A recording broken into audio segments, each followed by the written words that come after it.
السلام علیکم اسٹوڈنٹس، آج ہم پڑھیں گے نظریہ علیحدگی اختیارات پر تنقید۔ لاسٹ لیکچر میں ہم نے نظریہ علیحدگی اختیارات اور امریکہ کے آئین پر اس کے اثرات کو ڈسکس کیا تھا۔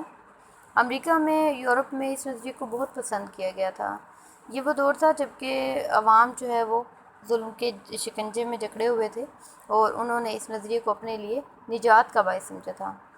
لیکن ان تمام کے باوجود مونٹیسکیو کا نظریہ خامیوں سے خالی نہیں ہے، اور جو لوگ بھی اس کے مخالف ہیں، اس نظریے کے مخالف، وہ اس کی درجہ ذیل خامیوں کا ذکر کرتے ہیں۔ ان میں جو سب سے پہلی خامی وہ بتاتے ہیں، وہ کہتے ہیں کہ اس کی بنیاد ہی غلط ہے۔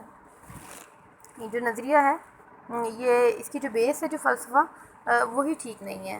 مونٹیسکیو نے برطانیہ کا دورہ کیا تھا محض یہ دیکھنے کے لیے کہ انگریز شہریوں کو جو آزادی نصیب ہے تو اس کو بنیادی سبب کیا ہے، اور اس نے نتیجہ یہ نکالا تھا کہ وہاں کے لوگوں کو جو آزادی نصیب ہوئی ہے اس کا جو دار و مدار ہے وہ تقسیم اختیارات پر ہے۔ لیکن اگر برطانیہ کے نظام کو ڈیپلی دیکھا جائے تو وہاں پر تقسیم اختیارات کا نظام موجود نہیں ہے۔ برطانیہ میں جو طرز حکومت ہے اس میں پارلیمنٹ اور کابینہ پر ایک جماعت چھائی ہوتی ہے، اور جو حکومت ہوتی ہے، جو انتظامیہ ہوتا ہے، اس کا مقننہ پر پورا کنٹرول ہے۔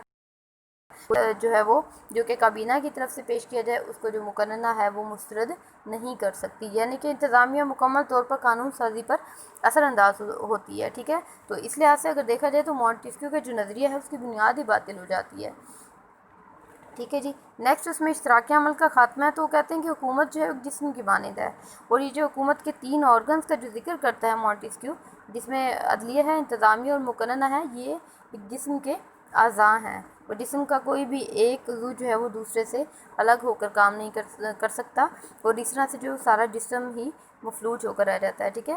اگر ہم منظور کر لیتے ہیں اس چیز کو کہ مونٹیسکیو مقننہ اور عدلیہ میں مکمل اور قطعی علیحدگی کا دعوے دار تھا، تو پھر حکومت کی کارکردگی اس صورت میں صفر رہ جاتی ہے، ٹھیک ہے، کیونکہ اس پر کوئی بھی چیک اینڈ بیلنس نہیں ہوگا، اور اس طرح سے حکومت کا جو نظام ہے وہ ٹھیک طریقے سے نہیں چل سکے گا۔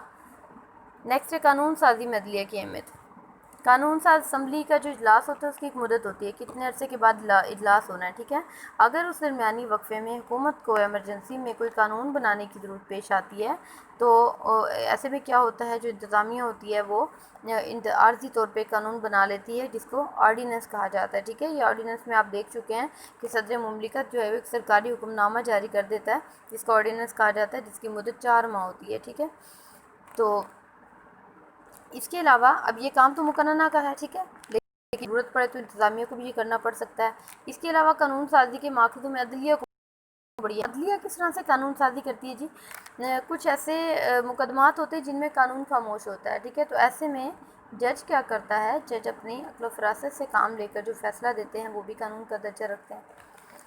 تو اگر ہم نظریہ تقسیم اختیارات کو دیکھیں تو وہ تو کہتے ہیں کہ ہر حکومت کی جو 3 آرگن ہیں وہ کسی کے معاملات میں دخل اندازی نہ کریں، اپنے کام سے کام رکھیں، مقننہ کا کام مقننہ ہی کرے گی۔ لیکن یہاں پر اگر دیکھا جائے کہ اگر ہم حکومت کے نظام کو ٹھیک طریقے سے چلانا چاہتے ہیں تو پھر انتظامیہ بھی کہیں پر قانون بنا سکتی ہے اور کہیں پر عدلیہ کو بھی قانون سازی کی ضرورت پڑ سکتی ہے، اور ججز کے جو فیصلے ہوتے ہیں یہ بہت اہمیت کے حامل ہوتے ہیں، ٹھیک ہے جی۔